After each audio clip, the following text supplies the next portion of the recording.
Сәлеметсіздер ме, қымбатты көрермендер? Қайта қауыштық. Мен Гүлназ дәрігер.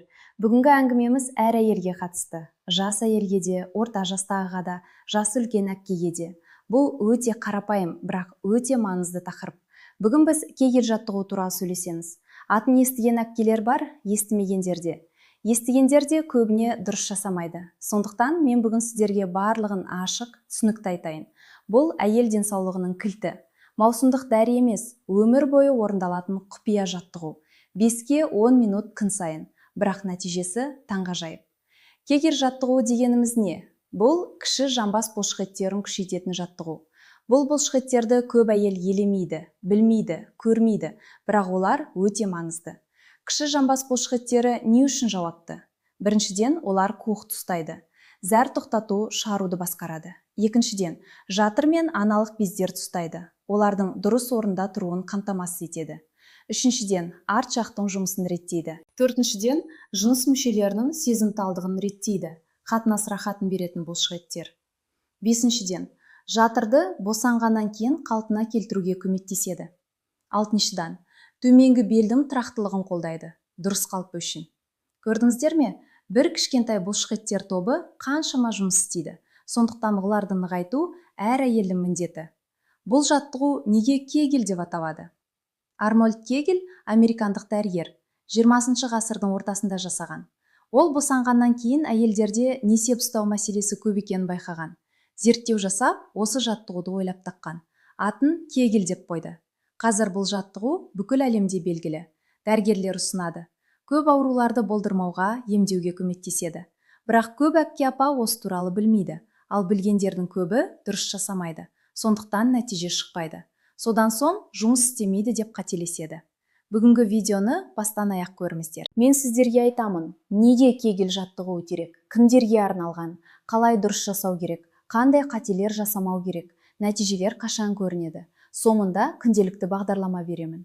Алдымен бір нәрсе айтайын. Көп әйел, маған бұл керек емес, мен сау адаммын деп ойлайды. Қателік. Кегель жаттығуы ауырғандарға ғана арналған емес. Бұл алдын алу жаттығуы. Әр әйелге жасына, жағдайына қарамай пайдалы. Жас қыздарға болашақта мәселелер болмау үшін, жүкті болғанға дайындық, жұбайымен жақын қатынасты жақсарту, жүкті әйелдерге босануды жеңілдету, босанғаннан кейін қалпына келу, босанғаннан кейінгі әйелдерге қалпына келу, несеп ұстау мәселесін болдырмау, орта жастағы әйелдерге менопаузаға дайындық, гормондық өзгерістерді жеңіл өткізу, менопаузадан кейінгі әпке апаларға жатыр түсуін болдырмау, несеп ұстау, жыныстық қатынасты жақсарту. Жасы үлкен әпкелерге өмір сапасын сақтау, тәуелсіздікті ұстау. Барлығына кез келген әйелге қажет. Енді мен сіздерге кегель жаттығуының неге керек екендігінің 8 негізгі себебін айтайын. Бірінші себеп – несеп ұстамауды болдырмау және емдеу. Бұл кегель жаттығуының ең негізгі мақсаты. Несеп ұстамау өте жиі мәселе. Көп әпке апа жасырын зардап шегеді. Қандай несеп ұстамау түрлері бар? Біріншіден, стресстік ұстамау. Күлгенде, жөтелгенде, түшкіргенде, секіргенде, ауыр зат көтергенде киімге кетеді.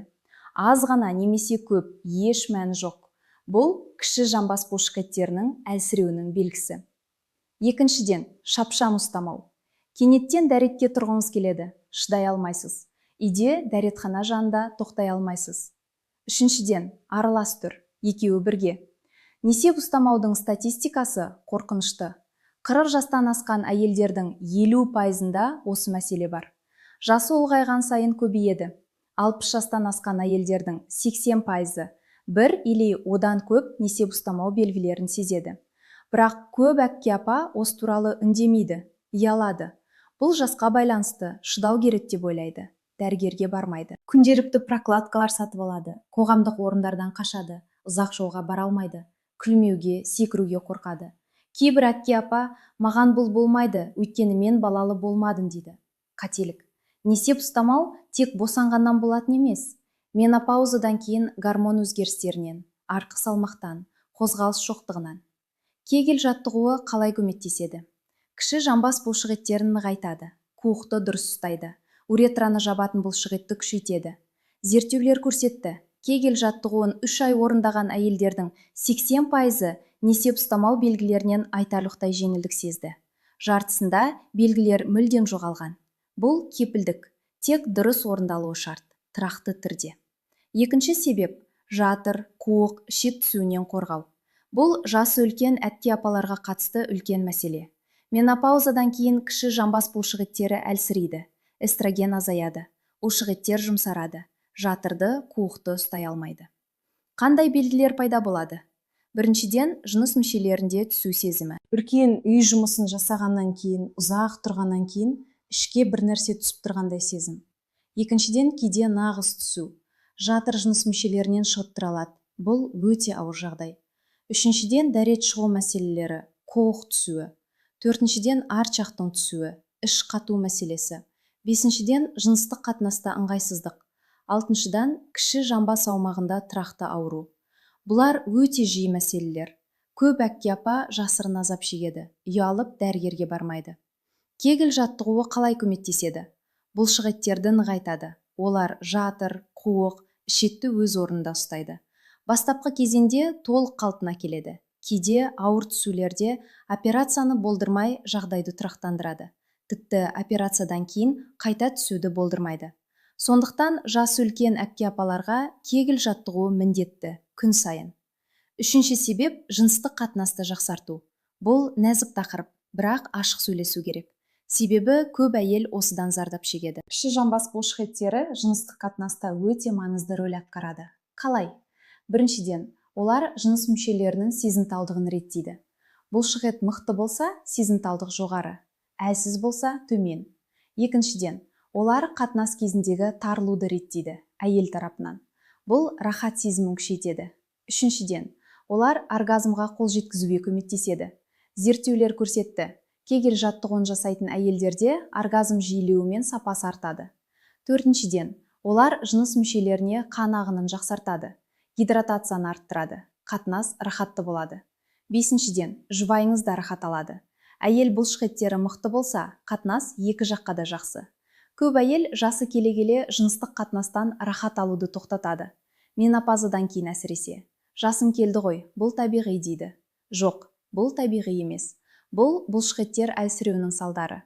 Кегел жаттығуы бұл мәселені шешеді. 3-6 айда қатынас сапасы керемет өзгереді. Бір тағы маңызды нәрсе. Менопаузадан кейін жыныс мүшелерінде құрақ пайда болады. Қатынас ауыр болады. Кегел жаттығуы қан айналымын жақсартады. Табиғи гидратацияны арттырады. Құрақтық азаяды. Көп әпке апа, бұл туралы айту ұят деп ойлайды. Бұл ұят емес. Жыныстық қатынас Алла тағала берген сыйлық. Жұбайыңызбен бақытты қатынас отбасының берекесі. Сондықтан бұл туралы ашық сөйлесу керек. Жұбайыңызбен қарым-қатынас жасы ұлғайған сайын одан да маңызды. Балалар кетті, біз жалғыз қалдық. Жұбайымыз біздің ең жақын адам. Бір-бірімізге ыстық болуымыз керек. Кегел жаттығуы бұған көмектеседі. Қарапайым жаттығу отбасылық бақытты сақтайды. Төртінші себеп – жүкті болуға және босануға дайындық. Жас әйелдер арасында бұл өте маңызды. Кегел жаттығуын жүктілікке дейін бастаған дұрыс. Сонда жүктілік пен босану жеңіл болады. Қалай көмектеседі? Біріншіден, жүктілік кезіндегі несеп ұстамауды болдырмайды. Жүкті әйелдерде бұл жиі мәселе. Жатыр өсіп, қуыққа қысым жасайды. Кіші жамбас бұлшықеттері әлсіз болса, несеп ұстамау пайда болады. Екіншіден, босануды жеңілдетеді. Бұлшықеттер мықты болса, жатыр оңай ашылады. Босану жылдамырақ өтеді. Үшіншіден, босанғаннан кейін қалпына келуді жылдамдатады. Бұлшықеттер тез қалпына келеді. Төртіншіден, кесар тілігінен кейін де пайдалы. Жатырды дұрыс орнында ұстауға көмектеседі. Бесіншіден, екінші, үшінші, төртінші босанудан кейін өте маңызды. Әр босаныс кіші жамбасты әлсіретеді. Кегел нығайтады. Сондықтан жас қыздарға айтайын, жасынан кегел жаттығуын жасаңыздар. Бұл сіздердің болашағыңызды сақтайды. Жүкті әйелдерге әрбір кезеңде кегел жаттығуы. Дәрігердің кеңесімен. Босанғаннан кейін кешіктірмей. Босанудан кейінгі 1 апта 10 күннен бастап. Жайлап. Бесінші себеп. Менопаузаға дайындық және менопаузадан кейінгі өмірді жақсарту. Менопауза әр әйелдің өмірінде болатын кезең. Бірақ қалай өтетіні әркімде бөлек. Кейбірінде жеңіл, кейбірінде ауыр. Менопаузадан кейін көп мәселе пайда болады. Біріншіден, несеп ұстамау. Эстроген азайды, бұлшықеттер әлсіреді. Екіншіден, жатыр немесе қуық түсуі. Үшіншіден, жыныс мүшелерінде құрғақтық, қатынас қиынырақ. Төртіншіден, цистит қаупі көбейеді. Бесіншіден, либидо төмендейді. Кегель жаттығуы бұл барлық мәселелерге қарсы тұрады. Қалай? Бұлшықеттерді мықты ұстайды. Эстроген азайды, бұлшықеттер жұмыс істеп тұр, әлсірмейді. Қан айналымын жақсартады. Кіші жамбасқа қан көп барады. Гидратация артады. Құрғақтық азаяды. Несеп ұстау орталығын қолдайды. Цистит қаупі азаяды. Сондықтан, қадірлі әпке-апалар, менопаузаға дайындалу үшін 40 жастан бастап кегель жаттығуы. Менопаузадан кейін одан да маңызды. Алтыншы себеп – арт жақтың және шеттің жұмысын жақсарту. Көп әйел кегель жаттығуын тек несеп пен жыныстық қатынасқа байланысты деп ойлайды. Шынында арт жаққа да әсер етеді. Қалай? Біріншіден, арт жақтың бұлшықетін нығайтады. Газды, нәжісті ұстап тұру оңайлайды. Екіншіден, іш қатуды жояды. Бұлшықеттер дұрыс жұмыс істесе, нәжіс жеңіл шығады. Үшіншіден, геморройды болдырмайды. Қан айналымы жақсарады. Төртіншіден, нәжіс ұстамауды. Бұл сирек, бірақ жас үлкен әпке-апаларда болады. Жояды. Бесіншіден, арт жаққа қан баруын жақсартып, ауруды азайтады. Жас үлкен әпке-апаларда іш қату жиі мәселе. Кейде нәжіс ұстамау. Қандайма зор қиындық тудырады. Кегель жаттығуы көмек. Жетінші себеп – белдің ауырмауы мен дұрыс қалпы. Бұл көп әйел білмейтін пайда. Кіші жамбас бұлшықеттері белдің тұрақтылығына да қатысты. Біздің денеміз бір тұтас. Барлығы бір-бірімен байланысты. Кіші жамбас әлсіз болса, бел әлсірейді. Дұрыс қалпы бұзылады, бел ауырады. Бел ауру қазіргі заманда көп әйелде, әсіресе жас үлкендерде. Көп себептер бар. Жасы, артық салмақ, аз қозғалыс. Бірақ кейде кіші жамбас бұлшықеттерінің әлсіреуі. Кегель жаттығуы қалай көмектеседі? Біріншіден, тікелей бел бұлшықеттерімен байланысты. Олар бірге жұмыс істейді. Екіншіден, дұрыс қалпы қалыптастырады. Сіз тура отырасыз, тура жүресіз. Үшіншіден, іш бұлшықеттерінде нығайтады. Бұл бел үшін маңызды. Төртіншіден, ауыр зат көтеру кезінде бел қорғалады. Жасы үлкен әпке-апаларға бел ауруы әдеттегі мәселе. Кегель жаттығуы бір шешімдердің бірі. Әрине, басқа да жаттығулар керек, бірақ кегель негізгі. Сегізінші себеп – өзіне сенімділік пен өмір сапасы. Бұл психологиялық пайда, бірақ өте маңызды. Несеп ұстамауы бар әйел өзіне сенімді емес.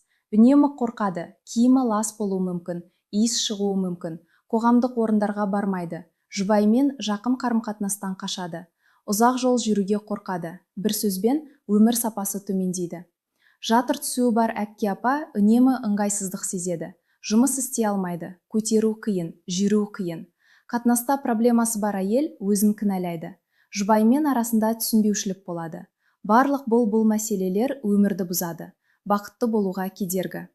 Кегель жаттығуы осы барлық мәселелерді шешеді және өзіне деген сенімділікті қайтарады. Зерттеулер көрсетті, кегель жаттығуын жасайтын әйелдерде депрессия аз. Жалпы өмірге қанағат жоғары, психологиялық жағдай жақсы. Бұл таңғажайып. Қарапайым жаттығу өмірді өзгертеді.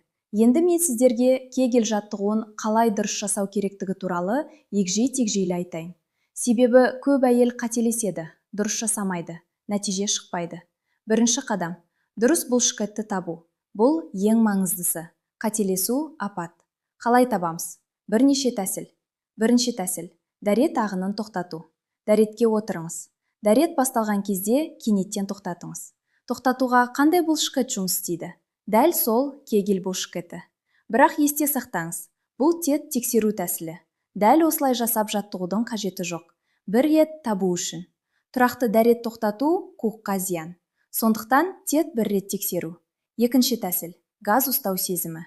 Газ шықпасын деп ұстайтын бұлшықет. Соны қысу кегель жаттығуы. Үшінші тәсіл – қолымызды жыныс мүшелеріне қою. Бұлшықетті қысқанда қол астында қозғалысты сезіңіз. Егер сезсеңіз, дұрыс бұлшықет. Төртінші тәсіл – айна. Айна алдында тұрып бұлшықетті қысу. Жыныс мүшелерінде кішкене жоғары қарай қозғалыс болуы керек. Маңызды ескертулер. Бірінші, баста бұлшықеттерді жұмыс істетпеу. Көп әйел қателеседі, жатады, бүкіл денесі ширығады. Іш бұлшықеттерін қысады, бөкселерді қысады, аяқтарын қысады. Бұл қателік. Дұрыс жасағанда тек кіші жамбас бұлшықеттері жұмыс істейді. Денеңіздің қалғаны толық тыныш. тыныс алу қалыпты, аузыңыз ашық, еркін. Екінші, тым күшті қыспау. Бұл спорт емес. Орташа қысу жеткілікті. Тым күшті қысу басқа бұлшықеттерді қосады. Үшінші, тыныс алуды ұстамау. Жаттығу кезінде еркін тыныс алу. Көп әйел қыссанша тыныс тоқтатады. Бұл қателік. Тыныс алу жаттығу барысында табиғи. Енді негізгі жаттығу. Бірінші жаттығу баяу қысу. Кіші жамбас бұлшықеттерін қысыңыз. 5 секунд ұстаңыз. Содан соң толық босатыңыз. 5 секунд тыныш. Қайта қысыңыз. 5 секунд ұстаңыз. Және басқалар. Қаншама рет? Бір серияда 10 рет. Күніне 3 серия. Жалпы 30 қайталау. Жайлап ұстау уақытын ұзартыңыз. 5 секундтан 10 секундқа. 10 секундтан 15 секундқа. Екінші жаттығу. Жылдам қысу. Қысыңыз, бірден босатыңыз. Қайта қысыңыз, босатыңыз. Жылдам, ритммен. Бір серияда 10-20 рет. Күніне 3 серия. Бұл жаттығу бұлшықеттің төтенше жағдайға дайындығын күшейтеді. Күлгенде, жөтелгенде жылдам қысу керек. Үшінші жаттығу. Лифт. Бұл күрделірек жаттығу. Бұлшықеттерді жайлап қысу. Бірінші қабат кішкене қысу, екінші қабат қаттырақ, үшінші қабат толық. Содан соң жайлап босату. Үшінші, екінші, бірінші қабат. Бір серияда 5-10 рет. Күніне 3 серия. Төртінші жаттығу. Қысу мен тыныс алуды біріктіру. Тыныс алу кезінде қысу, тыныс шығару кезінде босату, немесе керісінше. Бұл кіші жамбаспен тыныс алуды үйлестіреді. Жатыр түсуінен қорғауда маңызды. Күніне жалпы 10-15 минут, күн сайын. Ешқашан өткізіп жібермеу. Қалай жасау керек? Қандай қалпы? Жатып. Алғашқы кезеңде жатып жасау оңай.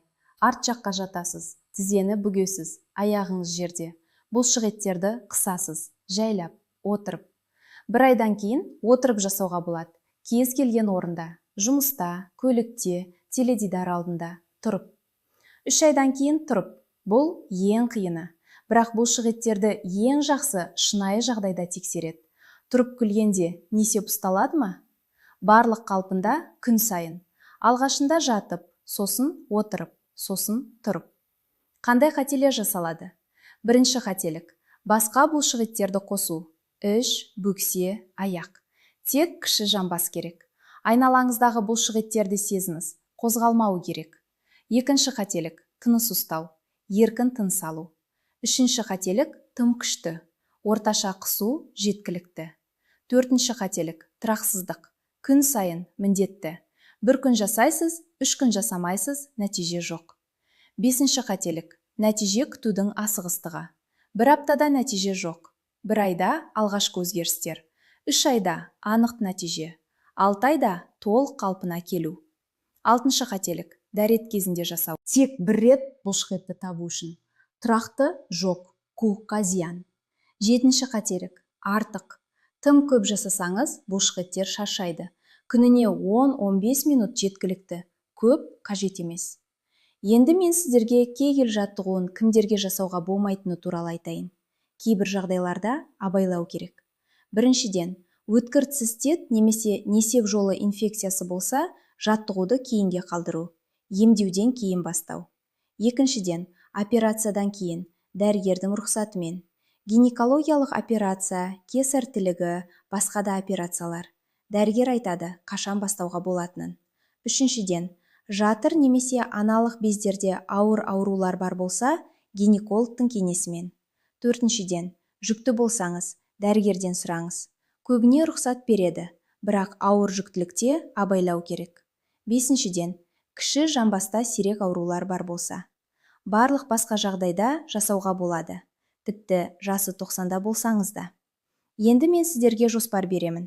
Күнделікті бағдарлама. Таңертең ұйқыдан тұрған кезде. Жатып жатырсыз әлі. Бір серия жасайсыз, 10 рет баяу қысу, 5 секунд ұстау, 5 секунд босату. Күндіз, тамақтан кейін, кез келген уақытта отырып, 10 рет жылдам қысу. Кешке, ұйықтар алдында. Бір серия баяу қысу, бір серия жылдам қысу. Жалпы күніне 3 серия. Әр біреуінде 10 минутқа жуық. Күніне жалпы 15-20 минут. 3 ай орындасаңыз, алғашқы нәтижелерді көресіз. 6 ай орындасаңыз, толық қалпына келесіз. Содан кейін қолдау режимі. Күніне бір серия, жалпы 5-10 минут, өмір бойы. Енді мен сіздерге өмірлік мысалдар айтайын. Бір апа келді, 60 жасында. Шағымы несеп ұстамау, 3-4 жыл бойы. Күлгенде, секіргенде киімге кетеді. Прокладкаларды күнделікті қолданады. Қоғамдық орындарға бармайды. Балаларынан да қашады, олардың алдында ұят. Айттым, кегіл жаттығуын жасаңыз, күн сайын, 3 ай, қайта келіңіз. 1 ай өткен соң алғашқы өзгерістер. Бұрынғыдай қатты емес. 3 ай несеп ұстамау азайды 50%-ға. 6 ай толық. Мен қайта өмірге қайттым. Бұрынғыдай жайдары, ашық. Балалармен сөйлесемін, қоғамға шығамын деді. Кегел жаттығуы өмірін өзгертті. Тағы бір мысал. Жас әйел 35 жасында, 3 баланы туған. Кейінгі босанудан кейін несеп ұстамау. Балалар көтерсем кетеді, жүгірсем кетеді, бұл мені қинайды. Айттым, кегел жаттығуы. Жас әйел тез нәтиже. 2 айда айтарлықтай жақсарды, 3 айда толық. Мен жас сияқты сезінемін деді. Тағы бір мысал. Әпке 70 жасында, жатыр жартылай түскен. Дәрігер операция ұсынды, кесу. Бірақ ол қорыққан. Айттым, алдымен кегел жаттығуын жасап көрейік. 3 ай каждый день. Қарай жасайсыз, сосын тексереміз. 3 ай өткен соң жағдай айтарлықтай жақсарған. Жатыр қалпына келе бастаған. Операция қажет емес. Әпке кегелді өмір бойы жасайды. Жатыр өз орнында тұрады. Бұл таңғажайып мысалдар. Қарапайым жаттығу операцияны болдырмайды. Денсаулықты сақтайды. Кейбір жиі қойылатын сұрақтарға жауап берейін. Қашан нәтиже көремін? 1 айдан кейін алғашқы өзгерістер. 3 ай анық, 6 ай толық. Күн сайын міндетті ме?